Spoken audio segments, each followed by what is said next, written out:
Hello young friends, जैसा कि हमने आपसे एक वादा किया था कि हम आपको समय समय पर इंग्लिश और तमाम सारे सब्जेक्ट्स पर अपने वीडियोस देते रहेंगे और आज हम उसी प्रावधान में और उसी रूप में आपके सामने हूँ। मैं वीर कुमार शर्मा और आप फिर जुड़ने जा रहे हैं वीर एकेडमी से। लाइए, आज हमारा टॉपिक है जो आज हम लेने जा रहे हैं वो है letter. You know letters are two types. दो तरह के लेटर्स होते हैं, इनफॉर्मल एंड फॉर्मल। लेटर्स हमारी ज़िंदगी में काफ़ी इम्पोर्टेंट हैं और ये आज से नहीं, हज़ारों सालों से जब से कि लेटर्स चले थे तब कम्युनिकेशन के बड़े सीमित साधन हुआ करते थे और उन साधनों में लेटर एक सबसे महत्वपूर्ण चीज़ थी। आज भी लेटर उतना ही महत्वपूर्ण है जितना कि कभी 1000 साल पहले हुआ कर सकता था। और आज हम देख रहे हैं इसमें सीबीएसई और सारे बोर्ड्स में, सभी बोर्ड्स में लेटर्स को लिया जाता है। सीबीएसई बोर्ड में ख़ास तौर पे राइटिंग सेक्शन का एक पार्ट है और लॉन्ग कंपोजिशन में इसको लिया जा सकता है। और इसमें हम इनफॉर्मल और फॉर्मल दोनों लेटर्स को ले रहे हैं और इनके कंटेंट्स के बारे में बताएंगे, किस किस को लिखे जाते हैं और कब लिखे जाते हैं, कैसे लिखे जाते हैं, ये सब आपके सामने होगा। नमस्कार, और मैं आप सबसे उम्मीद करता हूँ कि आप इस चैनल से शुरू से एंड तक जुड़े रहेंगे, जिससे कि आपको इसकी बारीकियाँ, जो लेटर की बारीकियाँ हैं, वो आपको समझ में आ जाएंगी। आइए हम सबसे पहले चलते हैं एक इनफॉर्मल लेटर्स की तरफ। इनफॉर्मल लेटर्स हम जनरली जो लिखते हैं वो अपने किथ and Keynes and friends, generally the most acquaintances या अपनी जान पहचान या अपने क्लोज फ्रेंड्स के लिए हम लिखते हैं। उनको इनफॉर्मल लेटर्स में, इनफॉर्मल लैंग्वेज में ही लिखा जाता है, क्योंकि उसमें हम थोड़े से इनफॉर्मल भी हो जाते हैं, अनौपचारिक कहते हैं जैसे, वो हो जाते हैं। तो सबसे पहले हम पर्सनल लेटर्स को जो लिखते हैं वो किस तरह से लिखते हैं, एक्सप्रेस अवर फीलिंग्स। हम अपनी जो फीलिंग्स हैं, जो अपनी पर्सनल फीलिंग्स हैं, जिनको हम फॉर्मल लेटर्स में नहीं लिख सकते, उनको हम पर्सनली अपने इन सारे फ्रेंड्स को या अपने रिलेटिव्स को लिख सकते हैं। सेकंड नंबर है कि share our joys and sorrows. हम अपने जॉयज एंड सोरोज को शेयर करते हैं, दूसरों के जॉयज एंड सोरोज को भी हम शेयर कर लेते हैं इनफॉर्मल लेटर्स के अंदर। और यही हमारा एक मकसद होता है जिसमें कि हम एक दूसरे से जुड़े रहते हैं इनफॉर्मल लेटर्स के द्वारा। नेक्स्ट है सोशल और रिलीजियस मैटर्स पर, तो सोशल या रिलीजियस ओकेजन्स के लिए या उन मैटर्स के लिए भी हम इनफॉर्मल लेटर्स को लिखते हैं, जैसे बर्थ है और एंगेजमेंट है या कोई सेरेमनी है, इन सब के लिए भी इनफॉर्मल लेटर्स को लिया जाता है। नेक्स्ट है जो we acknowledge and appreciate people. अब एडवाइस, हम लोगों को एडवाइस भी करते हैं, सजेशन भी देते हैं, अपना समझ करके हम जब उनको सजेशन देते हैं, एडवाइस देते हैं या कुछ उनके प्रति कंप्लेंट्स भी करते हैं, वो सारी चीज़ें हमारे इनफॉर्मल लेटर्स में आती हैं। लेकिन हमें एक बात ध्यान रखना है कि हम कोई भी कंप्लेंट कर रहे हैं या कोई हम उनको सजेशन दे रहे हैं तो हमारी लैंग्वेज पोलाइट ही होनी चाहिए, हमें इम्पोलाइट नहीं होना है, क्योंकि हम लेटर्स में लिख रहे हैं, जो लिख रहे हैं वो हमेशा हमेशा के लिए कैद हो जाता है उन लेटर्स के अंदर, कंटेंट वो बना ही रहता है। इसके बाद में है हमारे इन्विटेशंस के लिए कि हम इनफॉर्मल लेटर्स को इनविटेशन के लिए यूज़ करते हैं। पहले तो शायद इनविटेशन पोस्ट कार्ड्स और इनमें ही भेजे जाते थे, बहुत अच्छी तरह याद होगा, जहां हमारी बहुत सारी सूचनाएं केवल पोस्ट कार्ड्स पर निर्धारित होती थी और we generally send them to our nearest one and dearest ones, और वो सारी की सारी पोस्ट कार्ड्स जो इनफॉर्मल थी वो भेजी जाती थी। और आपको याद हो तो शादी की जो इन्फॉर्मेशंस थी, आप तो खैर वेडिंग कार्ड्स बन गए हैं, लेकिन उस टाइम में केवल पीली चिट्ठी वगैरह जिनको हम बोलते हैं वो भेजी जाती थी। तो मेरे मित्रों, ये इनफॉर्मल लेटर्स हैं जो हम लिखते हैं और इस तरह से लिखे जाते हैं। नेक्स्ट है हमारा formal letters. We generally write the formal letters to our government officials, business enterprises और firms and so on, customers या एडिटर्स के लिए भी हम इनको लिखते हैं।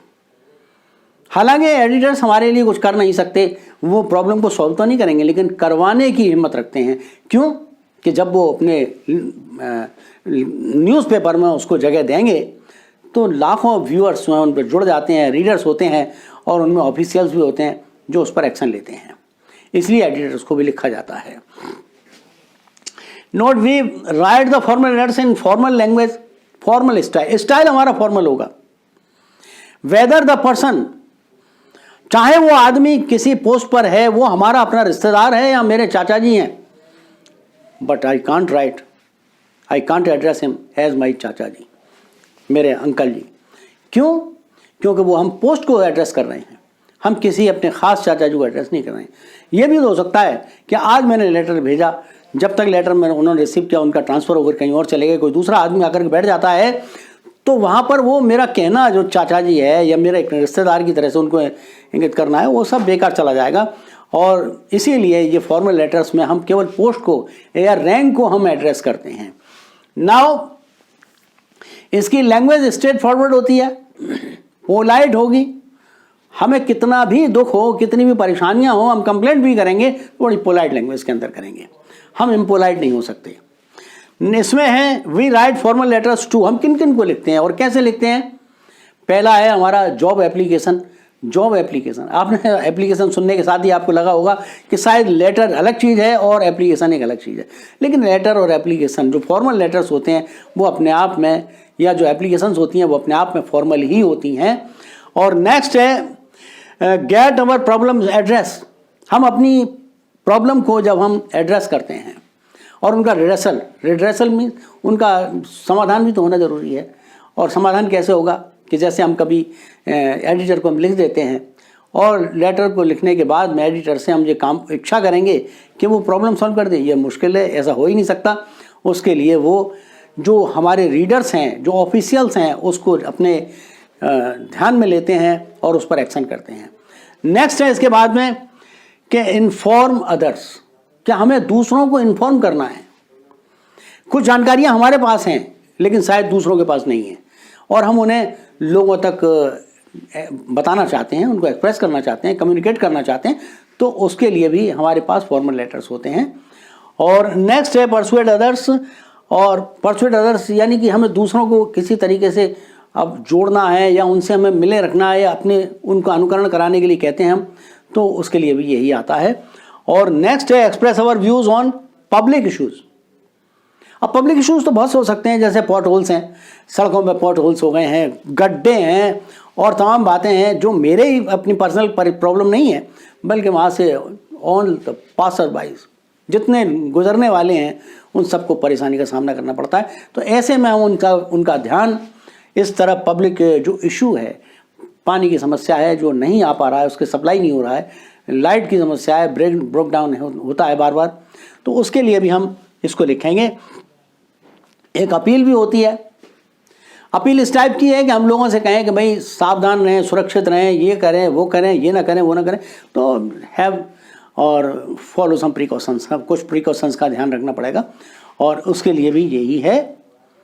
और नेक्स्ट है express our views on public issues and appeal to others and warn others, दूसरों को वार्न करना। जैसे कोविड के बारे में बात कहा जाए कि आप हर समय मास्क का इस्तेमाल करें, ये करें और उनको सैनिटाइज करें, ये सब वार्न करें, उनको मतलब बताएं, उनको चेतावनी दें कि ऐसा करने से, नहीं करने से ऐसा भी कुछ हो सकता है, इसके हार्मफुल इफ़ेक्ट्स भी हैं सामने। और इसके बाद में कंप्लेंट्स हैं। कंप्लेंट्स आप जानते हैं कि हम ऑफिशियल्स को भी करते हैं या उन लोगों से करते हैं जो उस डिपार्टमेंट से ताल्लुक़ रखते हैं। और नेक्स्ट है हमारे पास मेक इंक्वायरीज। इंक्वायरीज ऐसी होती हैं जैसे कि हमें कहीं अपना एडमिशन लेना है किसी इंस्टीट्यूट में, और इंस्टीट्यूट में जब हम एडमिशन लेते हैं तो उसके बारे में हम उसका फीस स्ट्रक्चर पूछते हैं, फैसिलिटीज़ पूछते हैं कि वो किस तरह की फैसिलिटीज़ हमें प्रोवाइड करेगा और किस तरह से उनका लेवल क्या है, उनका स्टैंडर्ड क्या है, ये सब जानकारी लेने के लिए भी हमें इंक्वायरी लेटर्स लिखने पड़ते हैं। और नेक्स्ट है प्लेसिंग ऑर्डर्स। जब हम ऑर्डर को प्लेस करते हैं या सप्लाई को निर्धारित करने की बात करते हैं, कभी सप्लाई को जारी रखें और या पेमेंट्स देते हैं या पेमेंट्स हमारे पास कितना आ गया है या कौन से डॉक्यूमेंट्स की हमें ज़रूरत है, इन सब के लिए भी यही फॉर्मल लेटर्स ज़रूरी हैं। और आगे देखें तो हम इसके फॉर्मेट्स को और क्लियर करेंगे। हेलो गाइस, और मेरे यंग फ्रेंड्स, जैसा कि मैंने पहले आपको बताया कि लेटर क्यों, कब, कैसे, कहाँ लिखे जाते हैं और किन को हम फॉर्मल और किन लेटर्स को हम इनफॉर्मल की कैटेगरीज में रखते हैं। आइए इसी संदर्भ में आगे हम देखते हैं एक फॉर्मल लेटर को लिखने का तरीका, the right way to write a formal letter.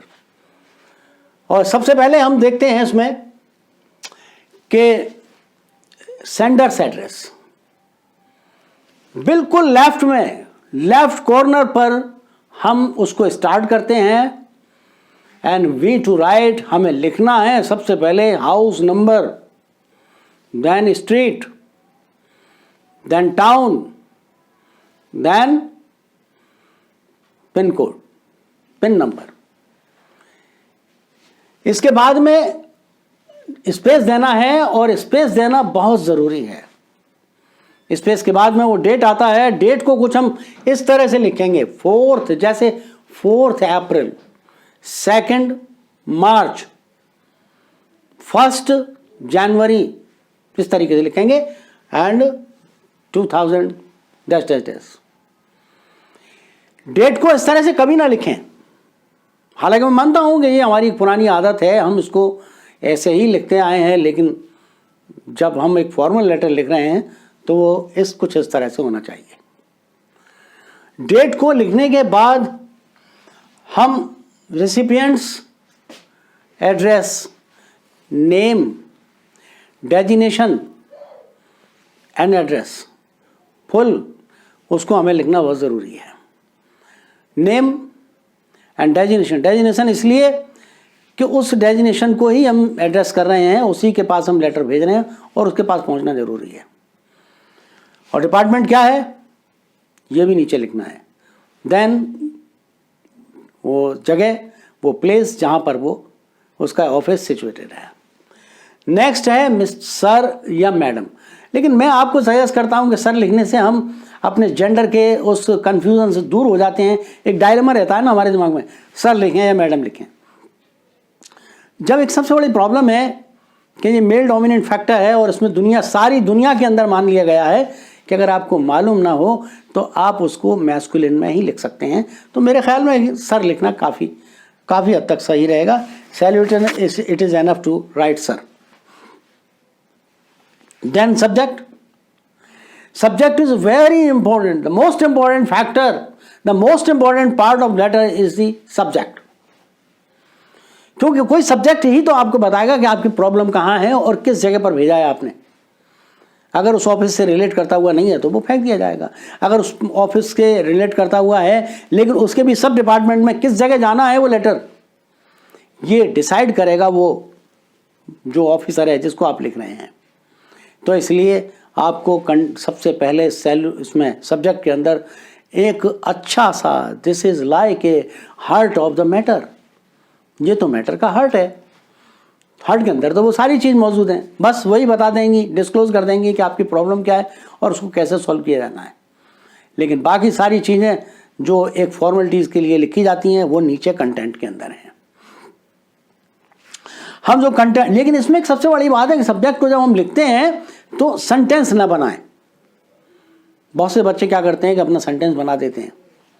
Sentence is prohibited, you can not right sentence. आप सेंटेंस नहीं लिख सकते, बस उसको एक फ्रेज की शक्ल दे दीजिए, कुछ ग्रुप ऑफ वर्ड्स ऐसे दे दीजिए जिनसे कि उसका मतलब आपका क्लियर हो जाए। और then content must be divided in 3 parts, in 3 paragraphs. In first paragraphs you are referring the problem and its consequences. आप उसको रेफर कर रहे हैं, उस प्रॉब्लम के बारे में बता रहे हैं और उसके कंसिक्वेंस के बारे में बता रहे हैं कि उसके परिणाम क्या हो सकते हैं। नेक्स्ट है सेकंड एंड थर्ड पैराग्राफ में आपके प्रॉब्लम के पैराग्राफ में आएंगे सजेशंस हैं आपके और सॉल्यूशंस हैं जो आपको समझ में आते हैं। आपने सजेशन दिए हैं और उसके सॉल्यूशंस भी आपके पास हैं जो आप देना चाहते हैं। बस एक्शन लेना तो उनके हाथ में है, लेकिन आपके पास सजेशंस हैं जो आप दे रहे हैं। और लास्ट में है जो पार्ट, वो है yours truly and yours faithfully. इधर कैन बी टेकन, कोई भी आप एक ले सकते हैं इसमें से। और इसके बाद है सिग्नेचर जो आपको बनाने नहीं है। और फिर है name and the designation. If the name of the writer is given in the question, अगर क्वेश्चन के अंदर आपको राइटर का नाम दिया है तो आप एज्यूम करें कि आप लिखने वाले वही हैं। जैसे write you are Sanjeev, write a letter to the editor and so. तो जब आप एडिटर को लिख रहे हैं तो आप संजीव हैं उस वक्त, आपका नाम भले ही कुछ भी होता रहे, और इस तरह से आप उसको अपना सिग्नेचर नीचे नेम और डेजिग्नेशन के साथ में उसको लिखेंगे।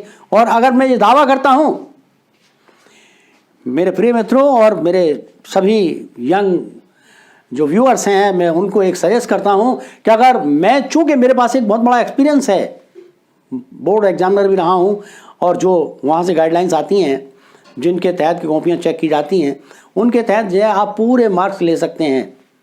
कौन कहता है कि इसमें मार्क्स कम हो जाएंगे? फुल मार्क्स मिलते हैं यदि आपने इस फॉर्मेट को इसी तरीके से यूज़ किया है, इसी तरह से लिखा है। हाँ तो फ्रेंड्स, मैंने बताया आपको कि हम लेटर कैसे लिखते हैं, उसका पूरा फॉर्मेट मैंने आपके सामने क्लियर किया था। अब मैं एक सैम्पल लेटर यहाँ आपको देता हूँ कि हम किस तरह से इसको लिख सकते हैं और उसका कैसे प्रारूप होगा, उसका ड्राफ्टिंग कैसा होना चाहिए। मेरे पास प्रॉब्लम है, इस प्रॉब्लम को मैं रीड करता हूँ। A government has banned the use of the loud speaker but this nuisance continues and disturbs you in your studies. You are Ans Sharma from Awadhpuri, Agra. Write a letter to the editor of National Daily requesting him to highlight the condition and urge the authorities to check this nuisance. Clear? इसमें writer कहना चाहता है कि आप अंश शर्मा हैं, assuming you are Ansh Sharma, आप कुछ भी हैं, चाहे प्रकाश चंद है, मोहन चंद है, इससे कोई मतलब नहीं है, but in the question you are Ansh Sharma and the address is also mentioned here, Awadhpuri, Agra. अब हम इसमें इसी बात को ध्यान में रखते हुए कि we are assuming as we are and you are Ansh Sharma, हम सबसे पहले यहाँ अपना एड्रेस, सेंडर्स एड्रेस जिसे कहते हैं, वो लिखेंगे 103 Awadhpuri, Saganj, Agra. This is the sender's address and then the date of sending the letter. Sending करते वक्त, जिस वक्त वो लेटर सेंड किया जा रहा है, वो डेट यहाँ मेंशन करते हैं। तो why we write the date of the sending, हम लेटर में डालते क्यों हैं?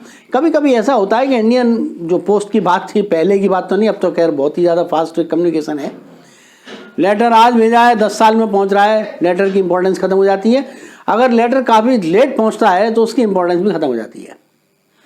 प्रॉब्लम है या नहीं, इसलिए that's why we have to write the date. Date लिखने के 2 तरीके हैं मेरे पास, और मैंने दोनों तरीकों को यहाँ लिख दिया है और आपके सामने है। ऐसा मैं पहले भी बता चुका हूँ। और now the editor and the name of the newspaper, daily newspaper, Indian express, Delhi. Sir, ये पहले ही बता चुका हूँ कि सर लिख देने से काफ़ी है। And subject nuisance created by the loud speaker. This is not a sentence, ये सेंटेंस नहीं है। This is like a phrase जो केवल इतना बताता है कि नॉइसेंस है। नॉइसेंस है किसके द्वारा है? लाउड स्पीकर के द्वारा है। और इसके बाद में आता है through the column of your esteemed daily, through the column of esteemed daily I would like to draw the kind attention of the concerning authorities। उन concerning authorities से हमारा मतलब इस एडिटर से नहीं है, क्योंकि editor is not liable to remove the problem, और इसको सॉल्व करने के लिए वो कहीं भी उत्तरदायी नहीं है। वो केवल आपकी प्रॉब्लम को हाईलाइट करेगा, और वो कर रहा है। Concerning authorities, how the problem is of nuisance created by the loud speaker. किस तरह से नॉइसेंस जो लाउड स्पीकर्स ने क्रिएट कर रखा है इज बिकमिंग ग्रेव, वो प्रॉब्लम कितनी ग्रेव, कितनी गंभीर होती जा रही है, ये बताया गया है। This is disturbing the students, students को तो डिस्टर्ब कर ही रहा है ये नॉइसेंस, और साथ में पेशेंट्स को। जाओ, यद्यपि the use of loud speaker at night, जो लाउड स्पीकर्स के द्वारा जो नॉइसेंस है एट नाइट मानी देर रात तक, चूंकि बैन तो है, लेकिन बैन कब है? लेट नाइट में जब हम लाउड स्पीकर्स को यूज करते हैं is banned, yet the rules are violated, लेकिन रूल्स को अभी तक इनको भंग किया जा रहा है। आइए, there are 3 marriage complexes in this small area. एक छोटे से एरिया में 3 कॉम्प्लेक्सेस हैं। The concerning department will know the gravity of the problem. ये प्रॉब्लम की ग्रेविटी हम उन्हें बताना चाहते हैं कि कितनी ज़्यादा गंभीर है, gravity of the problem, and will take an action against them. I hope मेरे पास 3rd पैराग्राफ है। 3rd पैराग्राफ में हमें सब बिल्कुल क्लियर करना है, उसको कंक्लूजन देना है, किस तरीके से लेटर को कंक्लूड करते हैं, ये यहाँ पर है। I hope that concerning authority will take some necessary action against these undesirable nuisance creators. कम से कम वो जो अनडिजायरेबल इसलिए हैं कि वो ना चाहते हुए भी, जैसे कहते हैं ना अनवांटेड, अनडिजायरेबल, बस वही चीज़ है। ये क्रिएटर्स हैं, इनको रोकना ज़रूरी है। This letter published in your daily may compel the authority to take action against them। और फिर गैप देने के बाद, स्पेस देने के बाद, thanking you, yours faithfully, yours truly, and the name which has already been given in the problem, and I so words, and you must know that the word limit of this letter must be 150। और ये जो letter के जो words हैं, ये आप beginning से लेकर एंड तक आप देखते रहें, ये 150 वर्ड्स ही होंगे। इनको 150 वर्ड्स में ही एंड करना है। फॉर्मेट यही रहे, इसमें किसी तरह का कोई चेंज स्वीकार नहीं है। हाँ तो मित्रों, इसके बाद में मैं आपको बताना चाहता था कि हम इसमें कुछ टिप्स और ट्रिक्स का इस्तेमाल भी कर सकते हैं। वो ख़ास बातें जो आपको याद रखनी है लेटर लिखने के टाइम, कुछ इस तरह से हैं। और सबसे पहले तो आपको हेडिंग्स के बीच में, when you are changing the heading, it means you must give the space, यानी कि स्पेस देना बहुत ज़रूरी है, जिससे कि वो हेडिंग दूसरी हेडिंग से अलग दिखाई दे। दूसरी बात है कि यूज़ द प्रॉपर मार्जिन। जो लेफ्ट साइड में आप लिख रहे हैं उसका मार्जिन बराबर एक सा ही रहना चाहिए, फ्रॉम बिगनिंग टू एंड। जहाँ से शुरू किया है वहाँ से एंड तक एक मार्जिन जो है बना रहेगा, और उस मार्जिन को आप छोड़ करके इधर उधर नहीं जाएंगे। थर्ड है इसमें, the tone of the letter should be very polite, a formal language. जो उस लेटर की टोन है वो कहीं भी इम्पोलाइट ना हो, किसी को ये ना मालूम पड़े कि आप उसके ऊपर सख्ती से पेश आ रहे हैं, या आपने अपनी टोन को बदल दिया है, या आप एक उसको आज्ञा देने वाले अधिकारी हैं। ऐसा कुछ नहीं है, बल्कि आप केवल एक रिक्वेस्ट कर रहे हैं और पोलाइट तरीके से आप अपनी समस्या को उनके सामने रख रहे हैं। करना उनके हाथ में है। उसके बाद में don't beat about the bush. इसका मतलब है कि आप बातों को घुमा फिरा करके पेश ना करें, point two point, straight forward. बिल्कुल आप लैंग्वेज को पॉइंट टू पॉइंट बात करें, सिर्फ उतनी ही बात करें जितने से आपका काम चल सकता है और जितनी बात आप उसको समझाना चाहते हैं। Don't go so far. Next है, letter should be suggestive and do not give stress to the authorities. अब अथॉरिटीज को कोई बल नहीं दे सकते, आप जोर नहीं दे सकते, जबरदस्ती नहीं कर सकते कि आपको वो काम करना ही पड़ेगा। नेक्स्ट है, don't say the editor to solve the problem. ये एक सबसे बड़ी दिक्कत आती है कि हम लेटर तो लिख रहे हैं लेटर एडिटर को, और उससे कह रहे हैं कि आप हमारी ये प्रॉब्लम सॉल्व कर दें। भला वो कैसे सॉल्व कर सकता है? वो आपके लेटर को पब्लिश कर सकता है, आपकी बात को उन अथॉरिटीज तक पहुंचा सकता है। वो एक माध्यम है, वो एक मीडियम है, एक सबसे सशक्त प्लेटफॉर्म है जहां से आप अपनी आवाज़, अपनी प्रॉब्लम को उन तक पहुंचा सकते हैं। तो इसलिए आप उसको कभी ना लिखें कि सॉल्व द प्रॉब्लम। हाँ, गेट द प्रॉब्लम सॉल्व, करवा दें, यानी कि इसके लिए एक थोड़ा इस टाइप का उसको कॉलम में इतनी जगह दें और इस जगह दें जहाँ से कि वो अथॉरिटीज़ को करने के लिए तैयार हो जाएं। और इसके बाद है don't use negative and abusive word. ये तो आप कर ही नहीं सकते, फॉर्मल लेटर आपको कहीं भी अलाउ नहीं करता कि आप नेगेटिव बातें करें, आप एब्यूजिव लैंग्वेज का यूज़ करें, ये पॉसिबल नहीं है। क्योंकि एक सभ्य समाज में रहते हैं हम, जहाँ अपनी समस्या को हम बड़े पोलाइट और बड़े सजेस्टिव वे में पेश कर सकते हैं। हम अपनी समस्याओं को बड़े पोलाइट तरीके से रख सकते हैं, लेकिन हम किसी को एब्यूज़ नहीं कर सकते। नेक्स्ट है हमारा डोंट राइट फॉल्स इन्फॉर्मेशन। जो इन्फॉर्मेशन है वो फॉल्स नहीं होनी चाहिए। जो बातें हैं बिल्कुल तथ्यपरक हों, बिल्कुल फैक्ट उनमें शामिल हो। बस यही टिप्स हैं और वही फॉर्मेट है जो फॉर्मेट मैंने आपको पहले बताया था। उस फॉर्मेट पे लगे रहिए और उसको करते रहिए। मैं दावा करता हूं और मेरा पूरा विश्वास है कि आपको पूरे मार्क्स मिल जाएंगे। और इन सब के बाद भी मेरे प्यारे छोटे छोटे सभी यंगस्टर्स जो हैं कि बस जो सब चाहते हैं वही मैंने आपसे उम्मीद की है कि आप हमें मोटिवेट करते रहेंगे। आपके मोटिवेशन से ही हम आगे और नई नई वीडियोस लाएंगे और कुछ नए प्रैक्टिकल्स जो हम करना चाहते हैं उन प्रैक्टिकल्स को आपके सामने ला कर रखेंगे।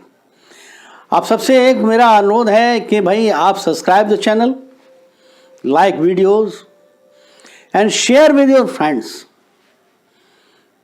एंड एक बात तो और ना भूलें, प्रेस द बेल आइकन।